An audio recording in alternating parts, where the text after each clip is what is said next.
Ele vinha aqui quando ele era pobre, agora vem quando é dono do futebol brasileiro.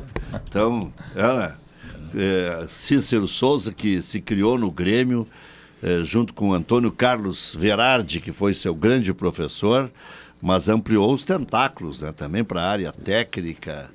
Enfim, conhecedor profundo de futebol. Eu até fiz uma brincadeira com ele. Ele saiu do Palmeiras, o Palmeiras não ganha mais nada. Abel Ferreira sem Cícero Souza é meio Abel Ferreira só. E agora ele vai adaptar um italiano para conquistar uma Copa do Mundo. Primeiro estrangeiro a conquistar uma Copa do Mundo será Carlo Ancelotti no ano Tomara. que vem. Cícero, seja bem-vindo. Essas são as boas-vindas. Depois temos outras coisas mais cabeludas. Aí depois vem o açoite. É para tu ficar soltinho, né, no começo. Primeiro é o bálsamo. Bom dia, Rec. Bom dia, PC. Bom dia, Edu. Bom dia, Vini. Bom dia a todos que estão nos ouvindo na Rádio Grenal. A orfanotrófia, ela me traz muitas recordações, sabe? A minha mãe, ela passou por um tratamento de câncer e eu vim aqui. E você citou o seu Verardi, coube a mim vir aqui na orfanotrófia, nesse conjunto habitacional, encontrar uma funcionária do Grêmio falecida, a dona Isabel, que você vai lembrar quem claro, eu lembro da Isabel. Frente. Como não vou lembrar da Isabel? Queridíssima. Em uma viagem que o seu Verardi fez a Minas Gerais, ela não apareceu para trabalhar e coube a mim ter que vir aqui, botar a porta abaixo. Então a orfanotrófia, ela traz algumas recordações aí. Que coisa diferentes da minha vida. Eu soube dessa história da Isabel, muito triste. A Isabel, a Ana, Cristina, meu Deus, não tem Maria como. Helena, a Verinha, não tem como esquecer, né? Tempo mágico do Grêmio. Rec, obrigado pela oportunidade. Todos os anos, no mês de dezembro, eu venho passar alguns dias aqui no Rio Grande do Sul e visitar as rádios locais, a imprensa local. Para mim, é mais do que uma obrigação, é um orgulho. Primeiro por mim, né? Porque quando você está no estúdio, você tem a oportunidade de olhar para as pessoas nos olhos e ter um pouco mais de tempo para falar das suas ideias. E segundo, pela própria mídia, porque embora eu esteja há muitos anos longe do Rio Grande do Sul já, eu sempre recebo esse espaço, esse carinho, eu acho que nada mais justo do que vir fazer esse agradecimento. Então, muito obrigado. E que citar o Haroldinho Santos, que ele é ciumento, né? Muito, né? Extremamente, possessivo, né? É uma coisa impressionante. Até minha mulher tem isso. Possessivo. O Haroldinho, o Cícero é meu, então tá bem, mas divide um pouquinho conosco, né? Copa do Mundo, né? É o grande desafio, né, Cícero? É sim, é um ano diferente. Temos toda uma compreensão do cenário. Eu acho que nos últimos anos uma certa desconexão existe no futebol moderno. A seleção brasileira passou por essa desconexão com o torcedor, a saída precoce dos atletas, a falta de grandes conquistas, talvez um pouco da desvalorização do nosso produto nacional futebol.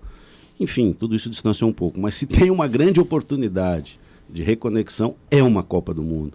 Quando a seleção embala numa Copa do Mundo, o país volta a se unir, o país volta às ruas e nós estamos muito cientes dessa responsabilidade e acreditamos que vamos conseguir ter os principais personagens também com esse foco de entregar uma competitividade máxima durante o período da Copa. Falando em foco, eu vou começar já a apertar já, né, Cícero? Menino Ney, hein? Será que tá com esse foco? O que se pensa do rapaz da CBF? Porque ele é o diferente dessa geração, né? Isso é inegável. Agora, ele, assim como ele é o craque dessa geração, ele também não teve aquela que a gente chama passagem do bastão, né?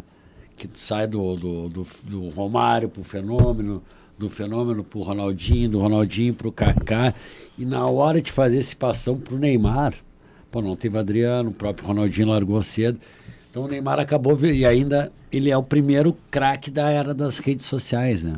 Isso aí muda muito o ambiente. Como é que está se vendo toda essa questão, principalmente nesse ponto que tu toca, que é o foco na seleção? Primeira pergunta, né? Eu comentei para minha esposa. Vai vir essa pergunta, foi a primeira. Oi, Edu. E vai ser operado, né, pelo Rodrigo Lasmar, né? Eu tenho uma tese de que a falta do futebol de rua, ela tem trazido um decréscimo técnico à execução dos futebolistas brasileiros.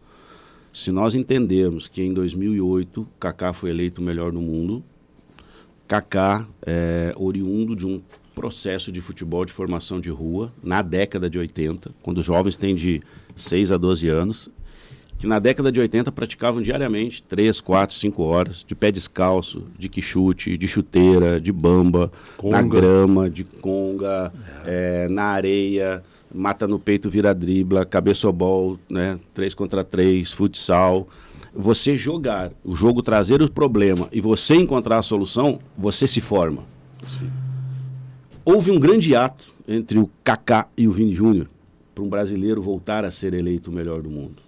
E nesse ato de muitos anos, de 17 anos, apenas um brasileiro esteve 2 vezes no pódio, e foi o Neymar. Então é inegável que ele é a referência técnica da geração.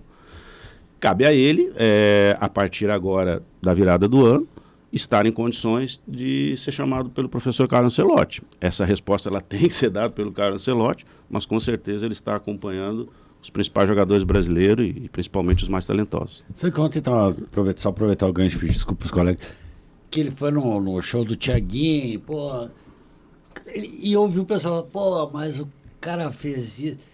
Eu para mim, né, no meu pensamento, cara, eu acho uma coisa super tranquila, uma brincadeira com o treinador. Isso aí pode ser mal visto? Não.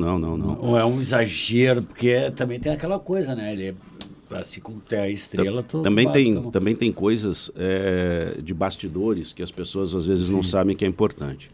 Na época do Sul-Americano Sub-20, né, no início desse ano, que foi realizado na Venezuela, havia alguns jogadores aqui da dupla, né? Eu me lembro que o Natan e o Serrote, o Natan acaba se transferindo ao Botafogo, os meninos do Inter ali, o Gustavo, o Ricardo, né?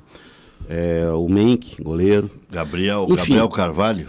Ele lesionou, acabou no mundo, né? Assim como o Mac no 17 não foi no Sul-Americano, foi no Mundial. Quando se chegou no hexagonal final, haveriam 5 partidas decisivas e na véspera de cada jogo a gente fazia uma live com um dos jogadores da seleção principal com os meninos. Pô, e assim, ouvir o Marquinhos falar, ouvir o Alisson falar, são caras que consolidaram uma carreira através do seu profissionalismo e da sua qualidade e são mega estrelas mundiais. E era muito bacana, porque os meninos que estavam sentados, o Ryan já era titular do Vasco, o Bidon já era titular do Corinthians. Fiz questão de citar 2 jogadores que foram titulares numa final ontem, né? Cara, o dia que a gente colocou o Neymar para falar com eles, foi uma histeria naquela sala. A capacidade de mobilização e de sensibilidade, dando prova mais ou menos do que eu estava falando antes. Ele é a referência técnica para essa geração. Talvez as gerações mais passadas, acostumadas com outros estilos e sem a convivência de redes sociais, de mídias, estranhem um pouco essa nova postura. E quase na última rodada do Campeonato Brasileiro, o Santos esteve aqui jogando com o Juventude. Isso. E por incrível que pareça, algumas pessoas lá da minha cidade, lá de Taquari, que estiveram visitando o Hotel do Santos, eu recebi esse depoimento lá em Taquari, chegaram de volta em casa e disseram assim: mãe, eu preciso comer melhor, eu vou controlar mais o meu sono, eu quero ser o Neymar. Então, essa capacidade que ele tem, Edu, a hora que a bola andar e ele fizer o que ele sabe fazer, eu acho que as pessoas esquecem qualquer outro tipo de preocupação. Cícero, ainda na temática de seleção brasileira, para depois a gente ir para clubes e tal, né? Sem juízo de valor, não tem a ver com melhor ou pior, mas qual a diferença metodológica do dia a dia de trabalho entre esses últimos treinadores que passaram pela seleção, como o Diniz, o Dorival, que foram finalistas ontem, e o Ancelotti? Eu particularmente até não trabalhei com o Diniz, né? Quando a gente chega lá já era com o Dorival. Eu trabalhei com o Renato, com o Vanderlei, com o Filipão, trabalhei com o Abel Ferreira, trabalhei com uma infinidade de grandes treinadores aí no nosso cenário de futebol brasileiro, nas principais equipes. O que eu acho é que ao longo da história, pela qualidade técnica que os atacantes brasileiros sempre tiveram, os nossos treinadores conseguiram ter 2 grandes perfis. O primeiro perfil, o perfil do paizão, o cara que sabe administrar esse cara, o cara que cuida bem do vestiário. E o segundo perfil, o cara é da organização defensiva, de consolidar o time para se defender. Por quê? Porque ofensivamente os atacantes resolveriam o problema. Já presenciei vestiários onde isso foi dito. Não, vamos se defender bem, se a nossa baliza não for vencida, um gol a gente vai fazer. O europeu, quando entendeu que nós éramos mais técnicos, ele organizou o jogo de forma coletiva. Então ele sai na frente no desenvolvimento dessa metodologia. E ele entende que se ele compactar um time, ele tira o espaço da habilidade, pois o habilidoso vai driblar o primeiro e não vai ter o espaço que tinha antigamente com marcações e encaixes individuais. O próprio europeu, ele entende que se um time está compactado, eu preciso também descompactá-lo para conseguir furá-lo. Então ele cria amplitude, ele cria a profundidade. Esses movimentos, eles estão chegando no futebol brasileiro. A primeira geração de treinadores do futebol brasileiro que traz esses conceitos, ela encontra uma resistência dos jogadores que aqui jogam, não por sacanagem ou por nada, simplesmente por característica. Você exigir que jogadores como Diego Souza, Fred... Trabalhei com o Diego Souza, amo ele, fizemos uma final de Libertadores em 2007, ele foi peça principal para nos levar lá, mas exigir, por exemplo, desses dois jogadores uma marcação alta, eles não vão te entregar, porque eles nunca tiveram... O Fernando Praz me dizia assim, Cícero, eu quero jogar com o pé, mas na minha formação eu podia receber a bola com a mão, a recuada eu podia pegar com a mão. Então havia esse processo de adaptação ao novo jogo coletivo. Isso não fere as características do futebol brasileiro, porque quase todos esses conceitos eles são extraídos da nossa própria raiz. A amplitude são os ponteiros, a profundidade é dar um facão, mas organizar isso de forma conceitual e saber o porquê é a grande diferença. O treinador europeu ele faz com que o jogador desenvolva o seu cognitivo. E nós aqui carregamos durante algum tempo o estigma de entregar ao jogador a responsabilidade desse cognitivo.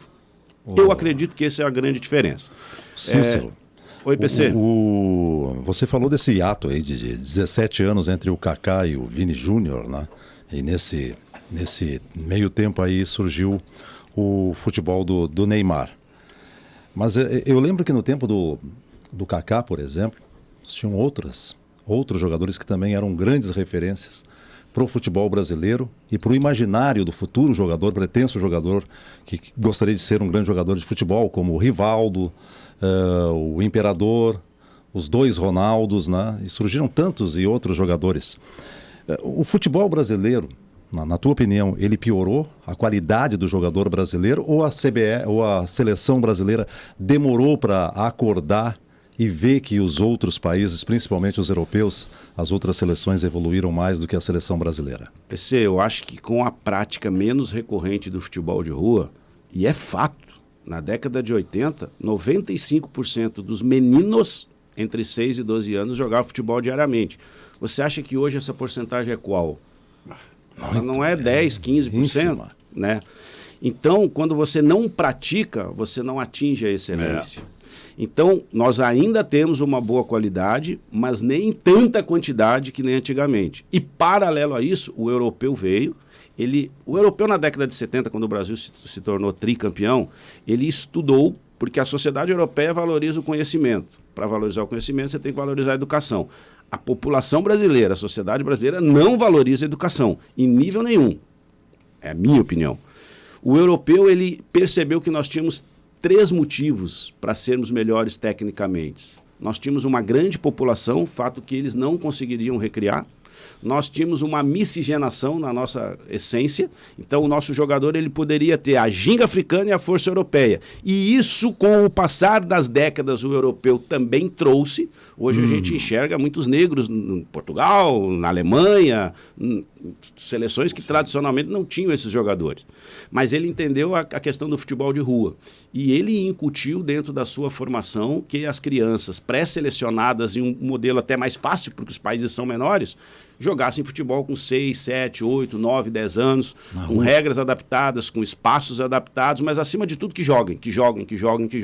Então, sim, nós decrescemos um pouco e o mundo evoluiu também. E é fundamental que o torcedor brasileiro tenha essa compreensão. Nós não temos mais a rua. Cícero, quando nós conversamos pela última vez, se eu não me falha a memória, 2022, lá na Rádio Bandeirantes, tu me falasse a respeito da organização, da gestão do Palmeiras.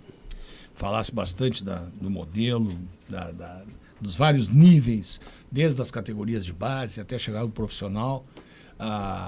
o modelo de gestão extremamente profissional que o Palmeiras adotou. E daí vieram resultados com a presença do próprio Abel Ferreira, e não só por ele, mas a organização em si. Se reclamava muito da falta de gestão profissional dentro da CBF. Tu que já estás lá agora, nós podemos dizer que a seleção brasileira e a CBF hoje tem uma gestão profissional, uma gestão não arraigada a ligações políticas com empresários, essas coisas que fazem mal para a seleção brasileira, pelo menos na minha opinião. Há hoje um modelo de gestão profissional e eminentemente técnico dentro da CBF. Deixa eu só aproveitar a carona para enjambrar uma outra, porque eu já tinha até anotado na minha colinha aqui. Esse novo presidente da CBF, ele surpreende positivamente na relação com os anteriores, e aproveitar para entregar um abraço do Glauber Zambrano. Um abração a Glauber. Aqui, ó, Cícero Souza é um dos melhores executivos do futebol brasileiro. Mande um abraço para ele. O presidente da CBF é lindo, né? Impressionante. Você acha Sabe que pessoalmente eu não achei tão lindo assim. Achei não, pela TV mais incrível, impressionante. Que homem, olha. Eu não tenho essa avaliação ainda. Ainda? Talvez nem a terei. Vinícius, Rec, é inegável que pelas últimas movimentações da CBF, com o lançamento de um fair play financeiro, com a implementação de uma equipe exclusivamente dedicada à qualificação da arbitragem, com uma reformulação que talvez se ainda não o suficiente, mas pelo menos já avançando em relação ao calendário do futebol brasileiro, há um incremento maior do futebol feminino, a gente percebe que as pastas conseguem trabalhar. E eu estou lá dentro, eu te afirmo que nos últimos 6 meses nós recebemos autonomia para preencher o organograma do Departamento de Seleções, definimos o escopo de cada um dos cargos, fizemos as entrevistas, contratamos os profissionais. As primeiras reuniões, elas já estabeleceram os primeiros processos. A CBF era muito carente nisso, em todos os setores. E a partir de agora também com o desenvolvimento de metodologias. Então, sim, nós temos autonomia. Por exemplo, de 2 a 6 de fevereiro, estamos indo para a Granja Comari com o nosso coordenador técnico, que é o Juan, com o nosso coordenador de treinador de goleiro, que é o Tafarel, com o preparador físico, que é o Cristiano Nunes, nomes aí bem conhecidos que passaram por aqui, né? Com o Branco, que é o coordenador da base, e com todas as comissões técnicas, trazer o TDS da FIFA aqui, que é um grupo de desenvolvimento de formação de talentos. Pô, mas a gente precisa ouvir estrangeiros? Precisa, porque eles entendem de fases de desenvolvimento, eles entendem de metodologia, e a conversa com eles vai produzir aquilo que a gente acredita ser necessário, uma linha padrão ao nosso trabalho. Os cursos de treinador agora da CBF Academy, né, é algo que começou a evoluir ultimamente, coisa que na Argentina tem-se uma cultura mais antiga, Portugal fazendo escola agora, e a gente está vendo os frutos, mas ainda tinha aquela coisa do diploma daqui não valendo na Europa. Tu sabe a quantas anda isso? Isso tem uma tendência de mudar, de ser aceito como argentino, e também a questão de popularizar esses cursos. A CBF tem esse seu viés. Eu sei que a pasta da CBF Academy, ela é muito bem dirigida lá pelo Caio, ela é muito muito bem dirigida. Em alguns dos cursos a gente tem a oportunidade até de ministrar. Inclusive, no último curso Master, no ano passado, um dos alunos era o Samir. Mal eu imaginava que um dia ele seria o presidente. Talvez nem ele imaginasse isso, né? Quando isso? No passado era metade de 24. Imagina assim, o presidente hoje da CBF era aluno da CBF Academy. Ou seja, ele já tinha interesse em buscar um pouco mais de atualização. Exatamente. Então, assim, eu sei que o escopo já passou para mais de 30 mil alunos, porque foi pulverizado em 8 estados os cursos, em 8 federações, aproximando um pouco mais e baixando o custo operacional para quem quiser fazer. E eu acho que é extremamente fundamental, porque a gente precisa levar a discussão do jogo. Eu sei que o Ale gosta muito da discussão do jogo. As nossas discussões de futebol no Brasil, elas são assim: o vestiário está rachado, o treinador perdeu o elenco, não pagou, os caras não querem jogar, estão de sacanagem, querem derrubar o treinador. E eu ouço muito pouca gente falar, pô, por que esse time aí consegue montar sempre 5 corredores para atacar na parte ofensiva? Por que esse time consegue ter variações de saída 3 com volante, com lateral? Por que consegue ter variações de saída 4 com lateral baixo, com lateral alto? Por que esse time consegue gerar dúvida por dentro? Por que esse time estabelece rotas de ataque que geram muita confusão no adversário para saber por que lugar ele vai nos atacar? A gente precisa evoluir a discussão do futebol brasileiro. A gente fica numa redemoinha muito pobre, é um grande marasmo de ideias. E a CBF Academy, ela eleva o nível da discussão. Um dos momentos mais marcantes da minha vida, em 2018, numa das turmas da Licença Pro, porque eu vou lá para falar sobre a relação do executivo com o treinador. Estavam Tite, Mano Menezes e Dunga.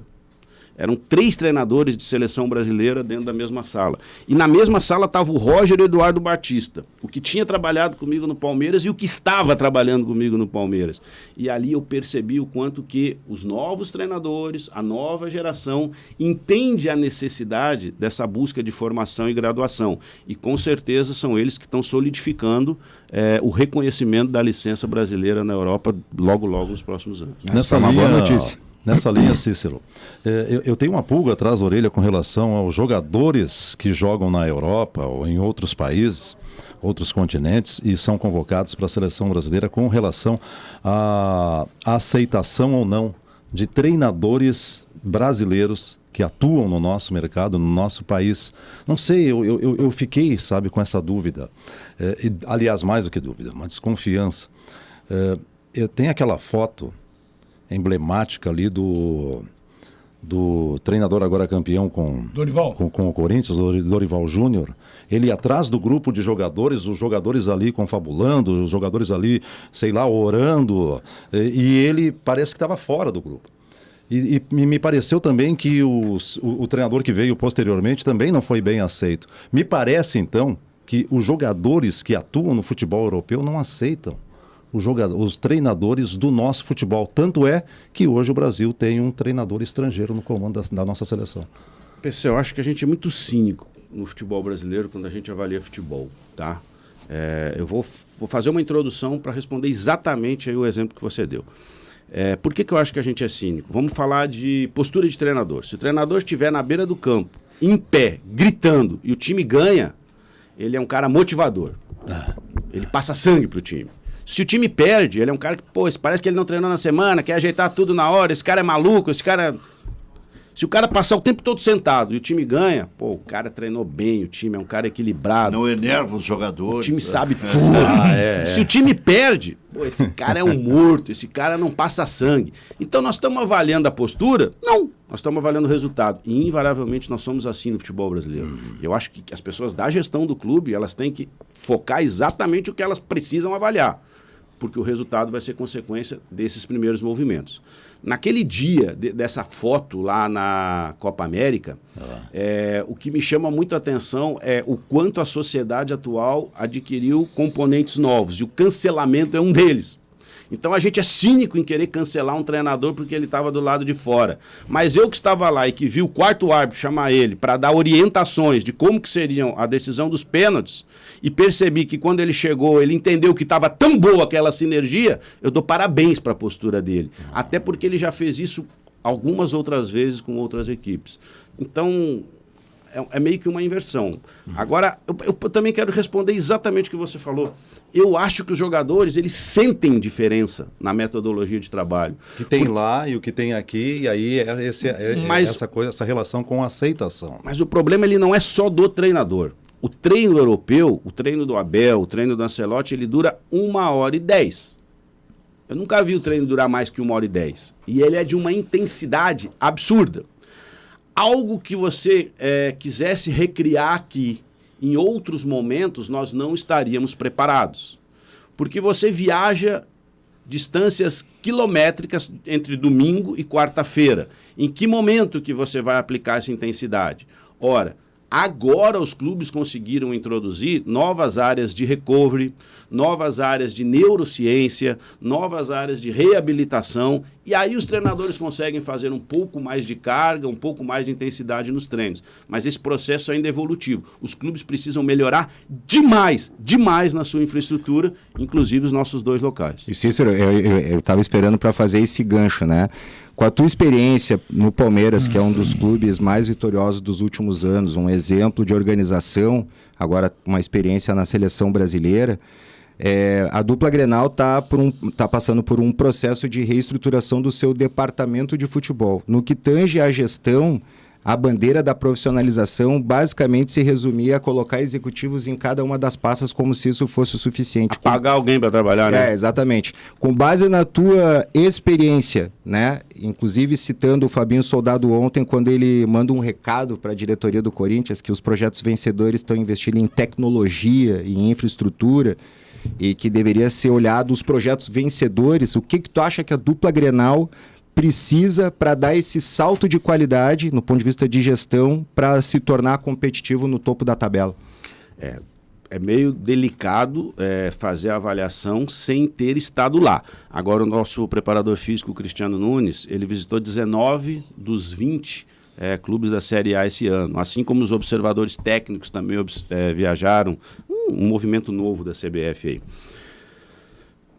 Ale, você imagina assim, o que eu vivia? Você jogou, vamos lá, em Belo Horizonte, numa quarta-feira, 21h30, e o Rafael Veiga teve alguma coisa na coxa direita.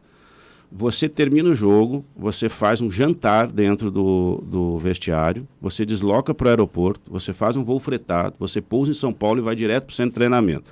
Quando você chega às 3 da manhã no centro de treinamento, você tem um radiologista, você tem o médico da equipe e você tem todos os aparelhos para fazer os exames lá. O jogador vai ao seu quarto, que é dentro do CT, e dorme. Às 11 da manhã, quando ele acorda, toda a fisioterapia está preparada para trabalhar em cima do resultado daquilo que o exame das 3 da manhã deu. É diferente? É muito diferente. Nossa, isso eu tenho certeza. O hotel no CT, né? Individual. Uhum. A cama e o colchão, o travesseiro, é pela densidade do jogador. Sabe, o nível de profissionalismo que já existe em alguns clubes, ele é permitido porque a discussão ela é técnica e a discussão ela não envolve muitos componentes. Vou dar um exemplo. Quando termina a final contra o Chelsea, Palmeiras e Chelsea, Mundial de 2022, uma derrota de 2-1 com um gol de pênalti, faltando 3 minutos para acabar o jogo, a exemplo do Flamengo, um quase. E eu tenho certeza que alguns clubes brasileiros começaram a diminuir a diferença para o futebol europeu, pela sua organização, pela sua estrutura. Olha o quanto que faz a diferença. Mas termina aquele jogo e existe uma reunião do Anderson Barros, diretor executivo, do Cícero Souza, do Abel Ferreira. E o nosso consenso, olha, a diferença ela não foi técnica e os 23 jogadores do Chelsea eram de seleção. Os 23. Naquele momento, eu acho que nós só tínhamos o Gustavo Gomes e o Piquerez em seleção. Ela não foi financeira, ela não foi tática e ela não foi física. Ela foi cognitiva. O que eu quero dizer com isso? O Tuchel, que era o treinador do Chelsea, ele estava com a perna lesionada, ele assistiu o jogo sentado o tempo inteiro. O Abel Ferreira, nosso treinador, passou quase o tempo todo em pé.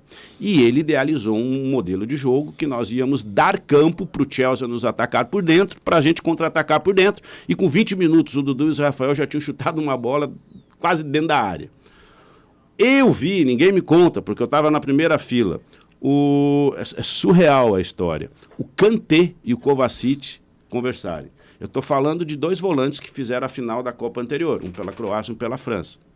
E eu vejo o Kanté fazer sinalizações para Aspilicueta avançar, Mosemalten fechar e gerar uma confusão que tira o Danilo do centro. E a bola do Thiago Silva começa a entrar no Lukaku. E nós não temos mais contra-ataque. O Abel vem e reposiciona o Danilo e o Scarpa e corrige isso. Eu vejo de novo Kovacic e Kanté conversando e o próprio Kanté começando a atacar a profundidade, nos gerando desequilíbrio de novo. Veja bem, era primeiro tempo. Ninguém foi pro vestiário ouvir o que o treinador vai falar. Dentro de um jogo, existem vários jogos. A gente vai contratar o treinador porque o modelo de jogo dele é assim. Não existe um modelo engessado. O jogo apresenta a dificuldade e você apresenta a solução. Existe uma ideia básica, existe uma premissa básica. Quero que o meu time atraia o adversário para a hora que eu tiver superioridade numérica lá, a bola ir lá. Eu tenho que ter uma grande ideia. E nós não conseguimos ter isso no futebol brasileiro. Nós não conseguimos com que os jogadores se reúnam e cognitivamente também resolvam tantos problemas. O que o Palmeiras fez? Trouxe a neurociência para dentro do clube. Hoje, se você for lá, o jogador treina e faz avaliações para tomar decisões rápidas e assertivas. Existe todo um cenário de máquinas, de equipamentos, de óculos, de mundos virtuais onde ele simula jogo. Tá louco. É muito distante do que eu vejo falar aqui no Rio Grande do Sul, sabe? É uma distância quilométrica. E eu sou daqui, cara, eu sou de Taquari, eu me orgulho de dizer que eu sou de Taquari. Eu trabalhei 6 anos no Grêmio, eu tenho um orgulho do caramba de dizer. Mas a gente está muito parado nessa discussão, porque é muita gente falando de futebol dentro do vestiário e me parece que as coisas às vezes não são tão claras. As pessoas têm cargos, mas o clube tem que vir dizer qual é o cargo. O Zé Roberto e o Edu Dracena, nós transformamos eles em diretor técnico. E eu não quero parecer professoral, né? Porque às vezes eu começo a falar, me empolgo. É uma realidade que serviu para aquele clube e que pode ser que para a Grêmio e Inter não sirva exatamente assim, mas que algo tem que ser feito. O Zé Roberto e o Edu Dracena, quando pararam de jogar, o Palmeiras transformou eles em diretor técnico e deu a eles 3 atribuições. Ora, se você parou de jogar, você conhece o que o Dudu faz. Você conhece a família do Dudu. Você conhece as características do que deu certo e do que não deu certo. Você é um bom filtro para o treinador. Você sabe a abordagem que tem que ter com o jogador. Segundo papel, um intermediário com a base, de ir nos treinos da base, e já preparar cenários futuros. A transição de base no Palmeiras, do Sub-20, ela é muito simples. Há muitos anos o Sub-20 treina no contraturno no mesmo CT. A comissão técnica do Sub-20 chega de manhã e olha o treino do time principal e interage com o Abel. Um membro da comissão técnica profissional fica de tarde no CT e acompanha o treino do Sub-20 e interage com a comissão do Sub-20. Todo dia, toda hora. E esse cara fazia muito isso, o diretor técnico. Terceira função, ser um representante institucional. Ir a sorteios, ir a entrevistas, ir a congressos técnicos, enfim, deixar muito claro. O que você falou é perfeito. Às vezes a gente profissionaliza alguém, mas ele nem sabe exatamente a função que vai exercer. Nós estamos na etapa ainda do offset colado na parede, no vestiário, para estudar adversário, relembrar a jogada parada. Eu não estou sendo irônico, é um fato. Vou aproveitar. Eles ficaram bravos porque eu escancarei isso. Acho que pode ser contribuição, mas há muitos anos, todos os jogadores do Palmeiras, eles têm a senha do iScout. O iScout é uma plataforma onde você consegue visualizar todos os jogos no mundo. E todo jogador tem a sua senha, mas dentro do vestiário tem a tela de 3 toques. O que é a tela de 3 toques? Estão lá todas as bandeiras do mundo. Então você vai jogar com o Real Madrid, você sabe que ele é da Espanha. Toque 1, Espanha. Aí aparece todos os campeonatos que tem na Espanha. Toque 2, La Liga. Aparece todos os times da La Liga. Você vai jogar com o Real Madrid? Tá lá a bandeira do Real Madrid, aperta. Aparece o elenco do Real Madrid. Aí você vai ver o que você quiser ver. Scout, imagem.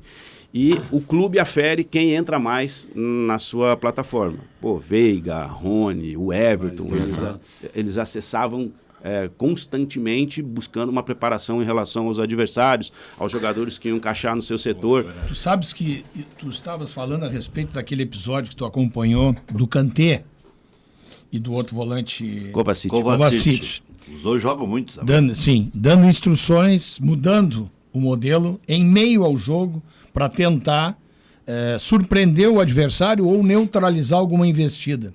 Eu acompanhei exatamente isso. E agora tu falou e eu me lembrei.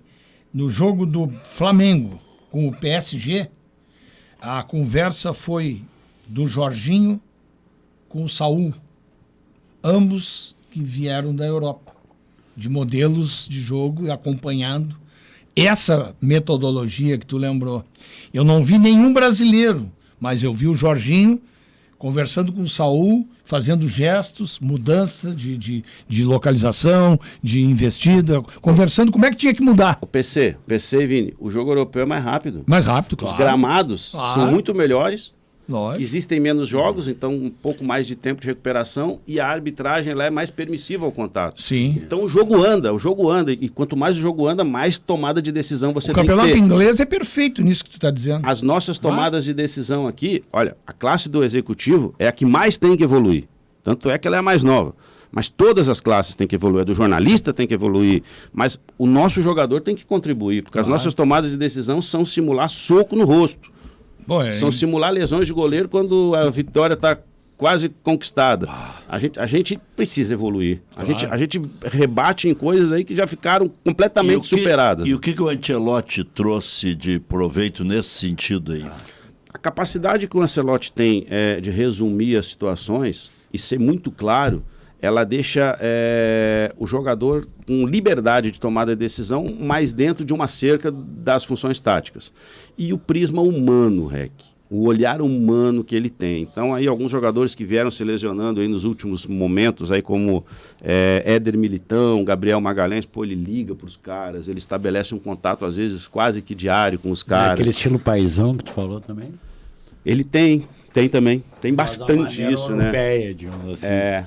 E eu acho que é perceptível isso, né? Quando você vê o Real Madrid ganhando uma Champions, ele em cima do caminhão lá de bombeiro, ser o primeiro a dançar com os caras, é porque os caras entendem, ele é um dos nossos. Eu vou contar uma história minha. Eu sou o DJ do ônibus da comissão técnica. E aí, na primeira viagem dele, ele sai lá do primeiro banco, ele senta do meu lado e diz assim, Tíchero, me chama de Tíchero, me dá o Bluetooth. Me cortou, Edu, me cortou. Aí a primeira música que ele bota, Eminem. Aí, é um rap assim, né? E eu não curto tanto Eminem, né? Mas, professor, o senhor acha que eu tava tão mal? Aí ele assim, um desastre. Essa capacidade de resumir as coisas, ele tem para os jogadores. Então, eu quero que o nosso time marque alto. Se for furado, eu quero o time todo atrás da linha da bola. Se for furado, eu exijo, eu dou a responsabilidade que os meio-campistas terminem a jogada na nossa área. Eu vou sair jogando e propondo se eu tiver superioridade numérica. Se eu não tiver superioridade numérica, eu vou fazer um jogo reto. Em eu propondo, eu quero um jogo posicional para o mesmo número de jogadores dos dois lados do campo, gerando dúvida no adversário em que rota que eu vou atacar. E eu exijo que eu termine a jogada com 4 homens na área. Cara, a primeira palestra dele durou 3 minutos, e quase todas duram 3 minutos. Quantas vezes eu fiquei dentro de sala ouvindo 20 minutos? Por exemplo, eu ouvi uma vez o Marcelinho Paraíba, com 40 e poucos anos, jogando a vida inteira na Europa, ouvi uma palestra de 30 minutos para nós jogar com o Araripina, com todo respeito ao Araripina. Então, esse tipo de contribuição da convicção, a gente agora esteve para o sorteio da Copa e fazendo um giro nos CTs. Não resta dúvida. Ele é muito convicto, ele é muito claro e com uma capacidade de síntese absurda, Rec. Então, tem sido de muita valia esses dias. Se você tivesse que escolher hoje entre Abel Ferreira e Ancelotti, com quem você casaria? Eu casaria com Paulo Porto, porque é de Taquari. Pô, meu grande amigo Paulo Porto. E aqui, o mais famoso não é nem o Paulo Porto, não é nem o Maneco, é o Paulinho Micharia. Paulinho Micharia. Ou o Bibiano Pontes. Pô, isso é lenda, né? O Bibiano. O Bibiano, ele não é nascido, Consulado mas Colorado é o nome dele lá. Ele escolheu, né, Taquari. Escolheu o Taquari. Ainda tem a ferragem lá ainda? Ele não tem. Ele é doente, né? Eu moro no mesmo prédio que ele. Eu tenho uma amizade com ele já há muito tempo, assim, né? E moro no mesmo prédio que ele lá em Taquari, quando lá vou. Bibiano Pontes jogou no meu time, jogou no Brasil, em Pelotas. Acho que foi um dos últimos times da carreira dele, foi o Brasil, em 77. Ele jogou no Brasil. Reza a lenda que os dois irmãos deles gostavam assim, de João uma Pontes. chegada mais forte. Jogavam juntos no Gaúcho Passo Tanto Fundo. que o falecido Edgar Schmidt dizia que para entrar na área em Passo Fundo, só armado. Só armado. Era João e Daizão. Esse poder de síntese que tu falou do Ancelotti e também a característica dos treinadores europeus, quando ela vem ser aplicada aqui no futebol brasileiro. O jogador brasileiro, como bem falou, está acostumado àquela palestra de meia hora, papá, não sei o quê, e chega o cara com esse tipo de ideia ele consegue assimilar bem, ele... Não, opa, para aí, cadê a historinha e a metáfora com o cara que ia nadar, sabe? Eu te diria que agora é o contrário. Agora o jogador ele não quer mais resenha. Ah, Sabe por quê? Porque o jogador de agora, ele já foi formado na categoria de base com os novos conceitos. Ele já precisa que alguém diga, ó, quem vai dar amplitude é você, ou você, ou você. Quem vai atacar a profundidade é você. A nossa compactação vai ser em tal, tal altura. Até por a gente ter um pouco menos dessa técnica da rua, infelizmente o nosso jogador ele tem mais necessidade da orientação tática e coletiva. Sim. Ele tem mais essa necessidade. Então ele não quer ouvir historinha. Isso eu te afirmo categoricamente. Ele não quer mais. Ele quer atenção, como qualquer ser humano quer atenção, mas ele não quer um contador de histórias. Ele quer realmente um organizador de equipe. Tá vendo essa chegada aí do Luiz Castro no Grêmio, com o Alex Leitão de CEO, tem um Pelaipe, diretor de futebol ali, o gerente de futebol, essa nova estrutura que o Grêmio está montando aí de futebol. O Grêmio especificamente? Isso, especificamente o Grêmio. Fale do teu Grêmio. Eu tive uma conversa com o Luiz Castro na época do Botafogo, no jogo com o Palmeiras, até porque eram 2 portugueses, o Abel preparou ali o terreno, e são ideias claras, são ideias complexas, mas claras. Tá? Então não é um jogo tão simples, é um jogo que exige do jogador um bom cognitivo. Acredito que o Pelaipe é uma das maiores referências que a gente tem como executivo no futebol brasileiro. Independente do nível financeiro do clube, ele faz os milagres dele. É um cara que tem pulso firme, às vezes até demais, né? Bah. Manda um abração aí pro Pelaipe, sei que ele ouve bastante aqui. E ter o Filipão como esse grande intermediário facilita. Até porque o Filipão ele foi ídolo em qual outro país? Portugal. Então, Portugal. isso facilita, porque um treinador dividir a estrutura de vestiário com um coordenador técnico, ele só vai aceitar fazer isso se o coordenador técnico tiver duas grandes características. Know-how para isso. Sim. Acho que tem, né? E não ter o perfil de querer ser o treinador. E Ou se é exatamente isso que eu vejo ali. E quanto ao Pesolano, vamos responder ao lado vermelho. A seleção ela jogou há 2 meses atrás em Londres, né? Fez um amistoso com o Senegal. E treinamos no CT do Arsenal. Ao lado do CT do Arsenal é o CT do Watford, onde estava o Pesolano. E ele nos visitou. E eu já tinha conversado com ele no Cruzeiro uma vez. É uma característica mais diferente, de superar linhas mais rápido e de ser mais vertical. E entrega uma intensidade. Conversando com alguns jogadores, como o Brock, por exemplo, que trabalhou comigo aqui no Grêmio e que trabalhou com ele no Cruzeiro. O jogador brasileiro tem muita dificuldade de mudar de velocidade, tanto para fazer uma abordagem defensiva, quanto para dar um pique para chegar na área, para ser esse 4º homem de área, esse 5º homem de área. E ele exige demais essa mudança de velocidade. Eu acho que os jogadores que precisa a tomada de decisão para ele dar um sprint ou para ele dar uma segurada. Eu tô marcando o rec e a bola tá lá do outro lado. Tá? Quando a bola for chegar no rec, eu posso correr a 5 por hora, eu posso correr a 10 por hora. Sim. Ele exige que eu corra a 11 por hora. Você carregou a bola e vai fazer o cruzamento e a área só tem 2 homens, e eu tô lá na intermediária, ele exige que eu termine a jogada lá dentro. E você imagina, em 90 minutos, o nível de intensidade que o jogo vai pegando. É bastante físico, né? Exige o cognitivo, mas é muito mais físico do que a pedalada, a lambreta, a caneta. Então eu diria que o Grêmio tende a ter um jogo mais cognitivo, identificando o espaço que o adversário dá, e o Inter vai ter um jogo extremamente agressivo, ele querendo furar as linhas o mais rápido possível. Encurtando o campo, né? Exatamente. Tem mais esse conceito que é menos espaço para correr. É que foi o que nós vimos no Mundial aí, né? Sim. Se não tiver essa intensidade, não joga bola. E aí vai... Já foi tudo. Pois é, mas aí, o Rec, tem que ter preparação física. Ontem nós conversamos aqui durante o Duplo em Debate, e é exatamente isso que o Cícero falou, é a ideia que me passou do Cruzeiro na mão do Pesolano, e agora na entrevista dele também, falando de intensidade, falando de transição rápida, de profundidade, de objetividade. E aí, Cícero, ontem conversando com o Alê aqui, eu vejo um pouco de dificuldade na aplicação dessa metodologia, desse modelo de jogo, com algumas características que alguns jogadores do Internacional têm. Que são jogadores lentos, cadenciadores, tocadores de bola. Né? Cito dois. Um é talentoso, que é o Alan Patrick. É um jogador talentoso, joga com a bola no pé, não é intenso.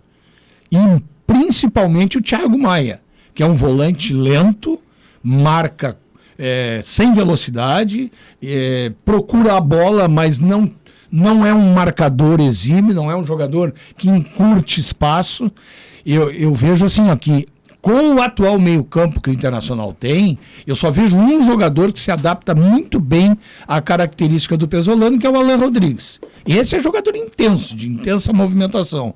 O Alan Patrick e principalmente o Thiago Maia são jogadores que não têm essa característica para executar esse modelo de jogo que ele quer, da maneira como ele está acostumado a jogar. Mas eu acho que o treino ele gera esse estímulo. Olha aí, Sinote, foi o que eu falei ontem. O treino ele gera esse estímulo. A gente rotular de forma definitiva o jogador, às vezes é um tanto quanto perigoso. Mas como característica você está absolutamente correto. A gente tende a dizer assim, contratou bem e contratou mal. Né? Mas a gente não tende a olhar em que cenário o jogador jogava quando performou bem. Perfeito. Então eu contrato um centroavante de área fantástico e entrego a um treinador que gosta de propor jogo e que exige que esse centroavante saia de área. Claro. Não, perfeito. Quem é o responsável? O treinador?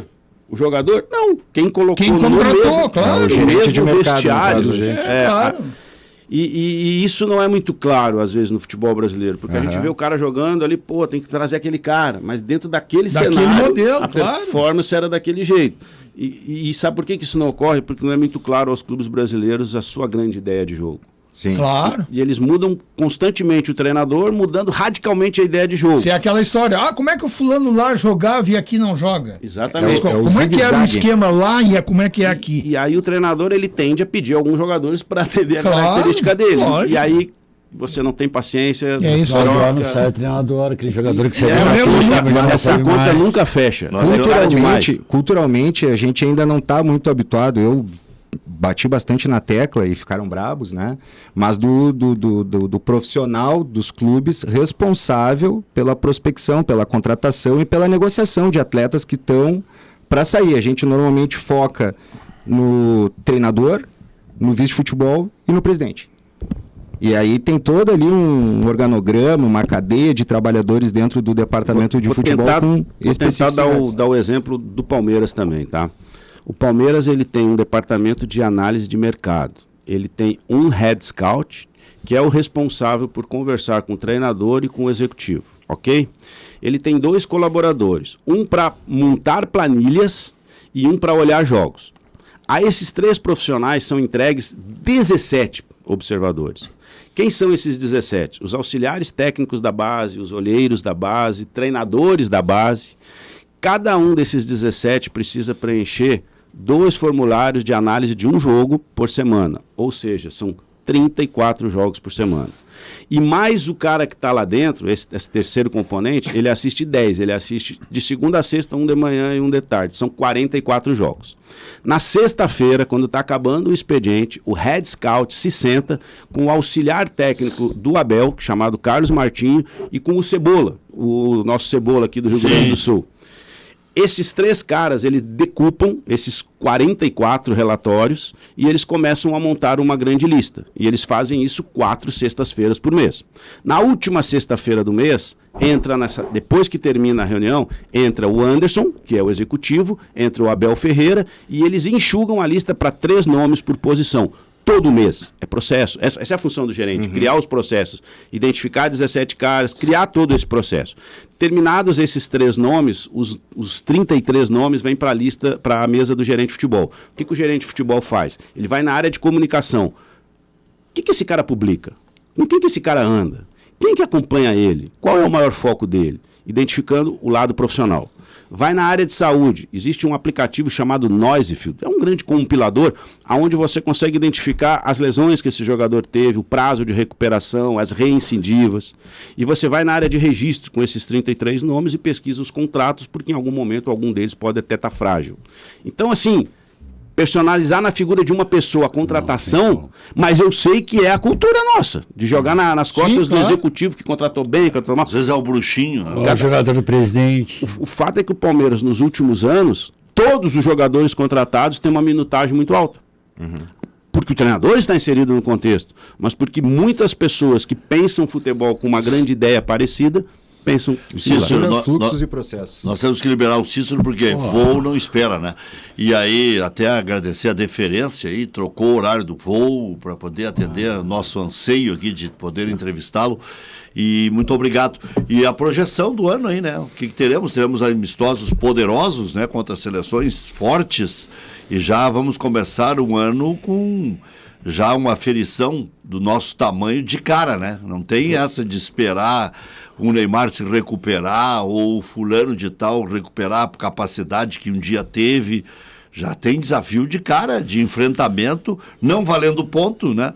Mas valendo know-how, né? Vou tentar fazer um encerramento aqui de forma bem dinâmica e terminando com a seleção principal, tá? A seleção brasileira sub-15, REC, a gente tem levado ela a estados não tão tradicionais no futebol e feito momentos de preparação e jogado com a seleção local. Tocantins foi onde a gente fez, por exemplo, o último projeto. Sub-17, a gente tem visitado estados mais tradicionais, mas que não tem um estádio para receber a seleção brasileira principal. O último foi Santa Catarina. A seleção brasileira se preparou na Ressacada e a Costa Rica se preparou no CT do Barra, que é um clube que acabou de subir para a terceira divisão. Organizadíssimo. Fizemos um amistoso em cada um. Seleção sub-20, a gente entrega a melhor estrutura possível. A gente foi para o CT do Red Bull, por exemplo, fazer a preparação para o Mundial. E a gente tem conversado com Comebol e com FIFA em relação a alterar as datas das competições, porque por não serem datas FIFA, você não consegue convocar quem você quer. Então a gente acredita que precisa ser revisitado essa área aí. E também vamos fazer então em fevereiro todo um estudo de introdução de uma metodologia. Com a seleção principal, de março de 24 até a chegada do Ancelotti na metade de 25, nós produzimos para externar ao público todas as imagens e todas as ideias em cima de um pilar de 3 palavras: foco, orgulho e qualidade. Então, desde março de 24, você não vê nada ser externado com jogador de fone, jogador de brinco, jogador fazendo peteleco, jogador de brincadeira, jogador de dancinha. É foco, orgulho e qualidade. Com a chegada do Ancelotti, a gente vai nos jogadores. Agora a nossa produção é interna e ela é baseada na confiança, na coragem e no patriotismo. Nós temos orgulho de ser o Brasil. Nós queremos representar bem o Brasil. O que faremos para representar bem o Brasil? Em março, na data FIFA, 2 amistosos com europeus, um com a França, na cidade de Boston, e um com a Croácia, na cidade de Orlando. Por isso que eu falei que não ia ter moleza. Em maio, nós vamos trazer a seleção brasileira para se preparar no Brasil. Nós temos o orgulho de representar o Brasil. Então a Granja Comari vai ser a nossa primeira casa. Tem um pouquinho de contrassenso, porque lá é mais frio, vai estar inverno e nós vamos jogar a Copa no calor. Mas nós temos a obrigação de nos despedir da população brasileira, de pegar toda a sua boa energia. Então no dia 31 de maio a gente fará um amistoso no Maracanã. E viajaremos para realizar o resto da nossa fase de preparação já nos Estados Unidos, realizando mais um amistoso, possivelmente no dia 6 de junho. E acreditamos que todos vamos estar muito imbuídos, com muita confiança, com muita coragem e com muito patriotismo, para mais uma vez tentarmos reconectar população e sua seleção. Ah, que maravilha. E vocês já sentem que isso mudou um pouco? Muito, muito. Assim, eu que estou lá dentro e convivo com os jogadores, eles Mas que deu hora de seriedade com o Ancelotti. O jogador ele vai para a seleção brasileira muito contente, muito feliz. Quando ele desce de um ônibus para entrar no hotel, ele vai lá, ele atende todo mundo que está lá, porque ele sabe que um dia ele foi criança e alguma coisa fisgou ele para ele ser jogador de alto nível. Pô, o Alexandre, o zagueiro que joga no Lille, cara, era catador de lixo, meu. A história que ele nos conta de vida, ele é um exemplo para todos nós. Ele é o típico representante da população brasileira. E o Bruno Guimarães, o Gabriel Magalhães, eles têm uma noção tão grande de profissionalismo que eles merecem alguma coisa a mais. Então, o preço que for necessário, a gente quer pagar para tentar essa conquista. Eu acho que isso era o que estava precisando. Isso aí. Não temos Isso aí, apenas Valeu, obrigado, time da Cícero. seleção, mas uma Deu tempo o dia, Taquari? Deu tempo. Eu não tô com tantas peles que nem você que vai a Floripa, então eu vou a Taquari. Eu não tenho nem tempo mais. Reque, obrigado aí pelo carinho de sempre, obrigado Vini, obrigado PC, obrigado Ale, prazer. Edu. Sou seu fã. Fala aí pra você chorar, cara. Eu de manhã, quando eu vou para minha academia, quando eu vou para a CBF, eu estou sempre com o rádio ligado lá para manter essa minha conexão e porque existe a qualidade daquilo que a gente gosta de ouvir. Um beijo especial para Taquari. Valeu. Até ano que vem. Até o ano que Grande vem. abraço. É isso aí, grande Cícero. Aqui Grenal, aqui Grenal, aqui Grenal.